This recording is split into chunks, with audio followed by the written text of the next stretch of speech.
Hello વિદ્યાર્થી મિત્રો, આજે આપણે ધોરણ 6માં સ્વાધ્યાય 3.6ના કેટલાક પ્રશ્નોનો અભ્યાસ કરીશું. તો આ વિડીયોને ધ્યાનથી તમે જુઓ એવી મારી વિનંતી છે. ચાલો, તો આજના આપણે વિડીયોમાં આપણે સંખ્યાઓનો ગુસા શોધતા શીખીશું. શું શોધતા શીખીશું? ગુસા શોધતા શીખીશું. ગુસા એટલે કે ગુરુત્તમ સામાન્ય અવયવ. શું? ગુરુત્તમ સામાન્ય અવયવ. બરાબર છે? તો આપણે ગુરુત્તમ સામાન્ય અવયવ એટલે કે ગુસા શોધતા શીખીશું. તો ચાલો, એનો આપણે પ્રશ્ન નંબર 1માં ગુસા શોધો છે. એમાં આપણે બી છે 30 અને 42નો આપણે ગુસા શોધવાનો છે. આપણે 30 અને 42નો ગુસા શોધવા માટે અવિભાજ્ય અવયવવાળી રીતનો ઉપયોગ કરીશું. બરાબર છે? ચાલો, તો સૌપ્રથમ તો આપણે અહીં 30ના અવિભાજ્ય અવયવ શોધી કાઢીએ. બરાબર છે? તો 30ના આપણે અવિભાજ્ય અવયવ શોધીએ. તો પહેલાં તો 30ને 2 વડે ભાગ ચાલે તો હા ચાલે. 15 દુ 30. ત્યારબાદ 15નો 2 વડે ભાગ ચાલે? ના ચાલે. તો 3 વડે ચાલે તો હા ચાલે. 5 તારી 15. અને આ તો 5 તો અવિભાજ્ય અવયવ છે એટલે 5 એકા 5. બરાબર? 5 તો અવિભાજ્ય સંખ્યા છે એટલે 5 એકા 5. તો આપણે આ 30નો અવિભાજ્ય અવયવ આપણે શોધી કાઢ્યા. હવે આપણે 42ના શોધી કાઢીએ. બરાબર છે? ચાલો, તો 42ના આપણે શોધવાના છે. તેના પણ આપણે 2 વડે ભાગ ચલાવીએ તો 21 દુ 42. હવે 2 વડે ભાગ ચાલશે નહીં તો 7 તારી 21. 7 એ અવિભાજ્ય સંખ્યા છે એટલે 7 વડે જ ભાગ ચાલશે. 7 એકા 7. તો આપણે આ બંનેના અવિભાજ્ય અવયવ શોધી કાઢ્યા તે આપણે અહીં લખી દઈએ. તો પહેલાં તો 30ના અવિભાજ્ય અવયવો લખીએ. 2, 3 અને 5. ત્યારબાદ આપણે 42ના લખીએ. તો 2, 3 અને 7. તો આ આપણને બંનેના અવિભાજ્ય અવયવ મળે છે. હવે આપણે શું શોધવાનું છે? તો 30 અને 42નો ગુસા તો 42નો ગુસા એટલે ગુરુત્તમ સામાન્ય અવયવ આપણે શોધવાનો છે. બરાબર છે? તો અહીં જે સામાન્ય અવયવ છે તે આપણે અહીં લખી દઈશું. તો કયો છે? તો 2 બંનેમાં છે? હા છે. 3 બંનેમાં છે? હા છે. 5 છે? નથી. 7 છે? નથી. તો આપણે અહીં લખીશું 2 ગુણ્યા 3 બરાબર શું થાય? 6.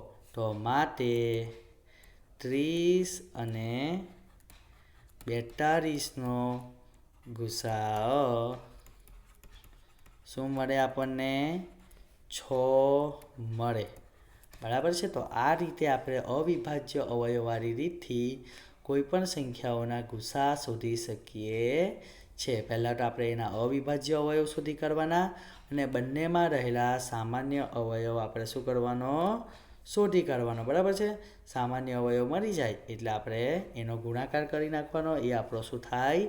ગુસા થાય. ત્યારબાદ છે 36 અને 84. તો 36 અને 84નો ગુસા શોધવાનો છે. તો પહેલાં આપણે 36ના અવિભાજ્ય અવયવ શોધી કાઢીએ. બરાબર છે? તો 36ના અવિભાજ્ય અવયવ થાય 2 વડે ભાગ ચાલે. 18 દુ 36. ત્યારબાદ 9 દુ 18. પછી 2 વડે ભાગ ચાલે નહીં. 3 વડે ચાલે. 3 તારી 9 અને 3 એકા 3. ત્યારબાદ છે 84.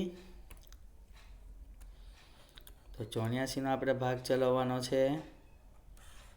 તો 84 માટે આપણે 2 વડે ભાગ ચલાવીએ તો 42 દુ 84.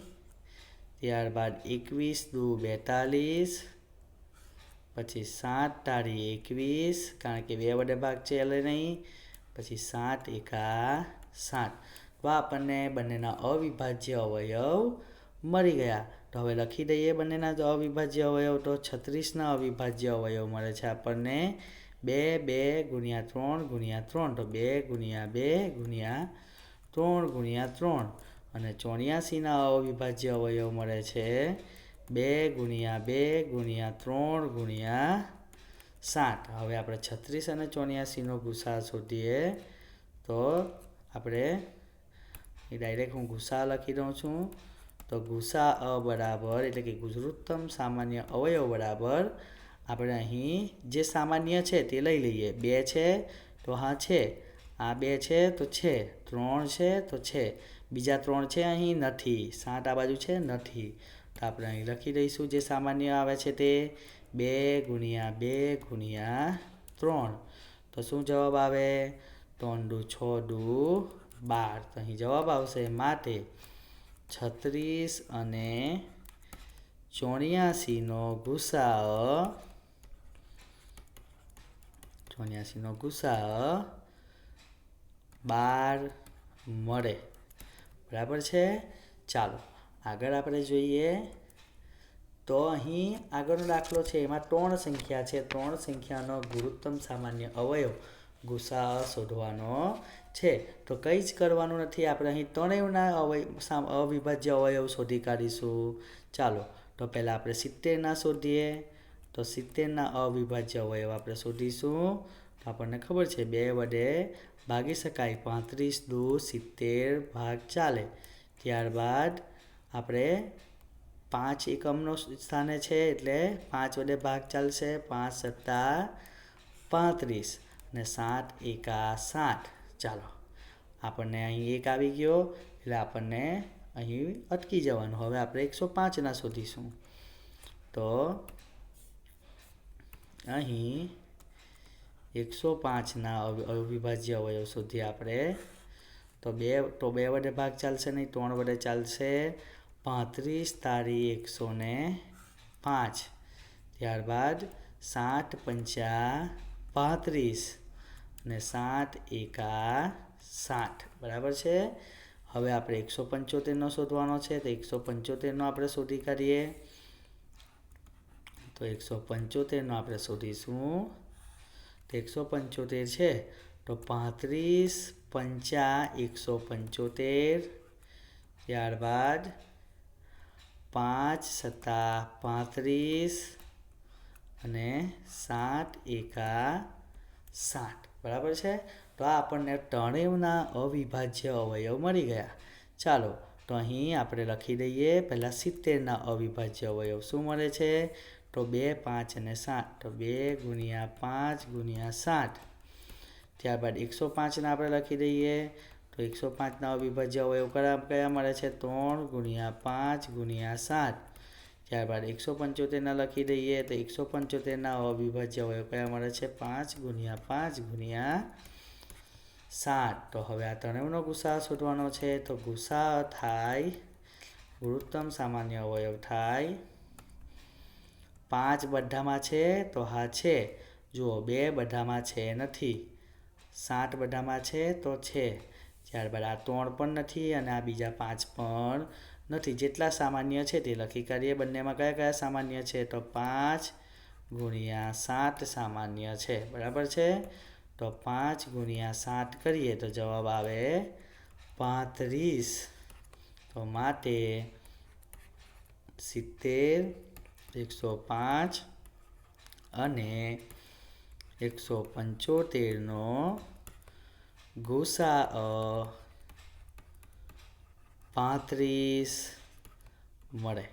બરાબર છે. ચાલો આગળ જોઈએ. H 91, 112 અને 49નો ગુસા આપણે શોધીએ. તો પહેલાં તો 91નો ગુસા અવિભાજ્ય અવયવ શોધી કાઢીએ. તો આપણને ખબર છે કે 13 સત્તા 91 અને 13 એકા 13. ચાલો 112નો આપણે શોધીએ. તો 112નો આપણે અવિભાજ્ય અવયવ શોધીએ. તો 112 છે તો 56 દુ 112 થાય. ત્યારબાદ 28 દુ 56 થાય. ત્યારબાદ 14 દુ 28 થાય. ત્યારબાદ 7 દુ 14 અને 7 એકા 7 થાય. ત્યારબાદ 49ના શોધી કાઢીએ. તો 49ના અવિભાજ્ય અવયવ થાય 7 × 7 = 49 અને 7 એકા 7. તો આપણને આ ત્રણેયના અવિભાજ્ય અવયવ મળી ગયા. તો પહેલાં તો આપણે લખી દઈએ 91ના અવિભાજ્ય અવયવ. તો 7 × 13. ત્યારબાદ 112ના અવિભાજ્ય અવયવ 2 × 2 × 2 × 2 × 7. ત્યારબાદ 49ના અવિભાજ્ય અવયવ તો 7 × 7. બરાબર છે. હવે ત્રણેયમાં સામાન્ય હોય તેવા આપણે શોધી કાઢીએ. તો 7 ત્રણેયમાં છે તો હા છે. 13 છે ત્રણેયમાં તો 13 પણ નથી, 2 પણ નથી. બરાબર છે. તો આપણને માત્ર શું મળે છે? 7 મળે છે. તો ગુસાઅ શું થાય આપણો? તો જે ત્રણેયમાં સામાન્ય હોય તે લખી કાઢીએ. ત્રણેયમાં સામાન્ય શું છે? 7.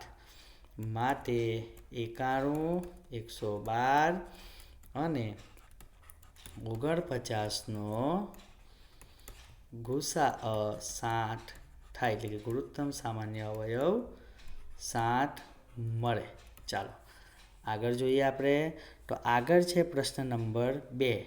પ્રશ્ન નંબર 2માં એ છે કે બે ક્રમિક સંખ્યાઓનો ગુસાઅ શું મળે? ક્રમિક એટલે આપણને ખબર કે બે ક્રમમાં આવતી હોય એવી કોઈ પણ સંખ્યાઓનો ગુસાઅ શું મળે? તો આપણે જોઈ લઈએ કે ધારો કે બે ક્રમિક સંખ્યાઓ 14 અને 15 છે. જુઓ 14 પછી 15 આવે છે તો બે ક્રમિક સંખ્યાઓ થઈ. તો એનો આપણે ગુસાઅ શું મળે?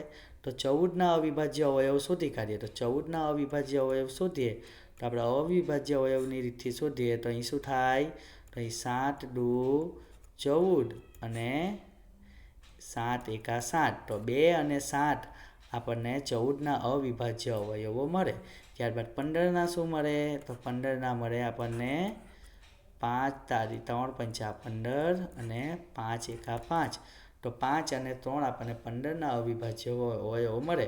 બંનેમાં સામાન્ય હોય તેવા અવિભાજ્ય અવયવ આપણે ગુસાઅ થાય, આપણે ગુરુત્તમ સામાન્ય અવયવ થાય.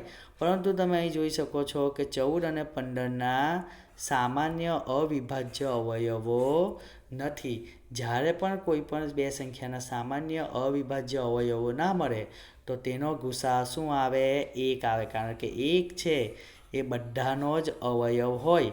એ 14 હોય, 15 હોય, 16 હોય કે ગમે તે સંખ્યા હોય, પણ બધાનો અવયવ કયો હોય? 1 તો સામાન્ય હોય જ. તો જ્યારે કોઈ બીજો સામાન્ય અવયવ ના મળે ત્યારે કોઈ પણ બે સંખ્યાનો ગુસાઅ શું હોય? 1 હોય. આમ કોઈ પણ બે ક્રમિક સંખ્યાઓનો ગુસાઅ શું મળે?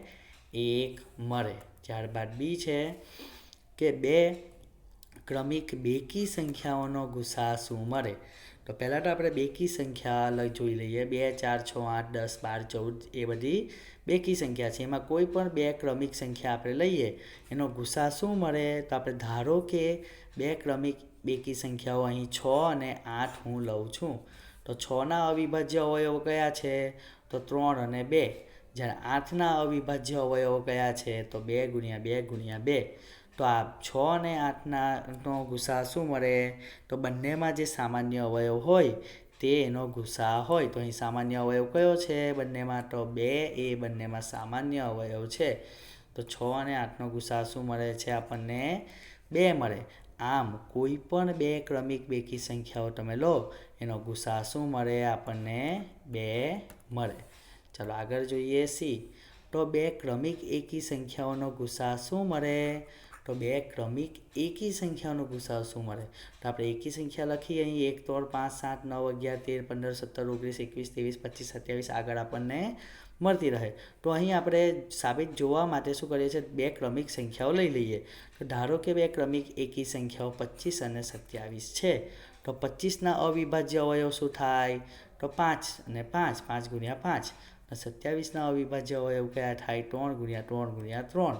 તો જુઓ અહીં પણ 25 અને 27માં સામાન્ય અવિભાજ્ય અવયવો નથી. અને જ્યારે કોઈ સામાન્ય અવિભાજ્ય અવયવ ન મળે ત્યારે ગુસાઅ કયો લખવાનો? તો ગુસાઅ આવે આપણો 1. આમ કોઈ પણ બે ક્રમિક એકી સંખ્યાનો ગુસાઅ શું મળે આપણને? 1 મળે. આમ આપણને ખબર પડે છે કે બે ક્રમિક સંખ્યાઓનો ગુસાઅ શું મળે? તો 1. બે ક્રમિક બેકી સંખ્યાઓનો ગુસાઅ શું મળે? તો 2. અને બે ક્રમિક એકી સંખ્યાનો ગુસાઅ શું મળે? તો 1 મળે. ચાલો આગળ જોઈએ. તો પ્રશ્ન નંબર 3 છે કે અવિભાજ્ય અવયવો દ્વારા બે સહ અવિભાજ્ય અવયવો સંખ્યાઓ 4 અને 15નો ગુસા આ પ્રમાણે શોધ્યો. 4 બરાબર 2 ગુણ્યા 2 અને 15 બરાબર 3 ગુણ્યા 5. કારણ કે આ અવયવમાં કોઈ અવિભાજ્ય સામાન્ય અવયવ નથી એટલે 4 અને 15નો ગુસા 0 છે. શું આ જવાબ સાચો છે? જો નથી તો સાચો ગુસા કયો છે? આપણને ખબર છે કે જ્યારે કોઈ પણ સામાન્ય અવયવ બે સંખ્યામાં ના મળે તો એનો ગુસા શું હોય? 1 હોય. તો અહીં લખવાનું ના, જવાબ સાચો નથી. જો અવિભાજ્ય અવયવ ન હોય તો ગુસા 1 છે. 0 એ કોઈ સંખ્યાનો અવિભાજ્ય અવયવ નથી, માટે તે કોઈ સંખ્યાનો ગુસા ન હોઈ શકે. બરાબર, એટલે કે 0 ક્યારેય કોઈ સંખ્યાનો ગુસા હોઈ શકે નહીં. તો અહીં આપણું સ્વાધ્યાય 3.6 પૂર્ણ થાય છે. આગળનો અભ્યાસ આપણે આપણા નેક્સ્ટ વિડીયોમાં કરીશું. Thank you. જય હિન્દ.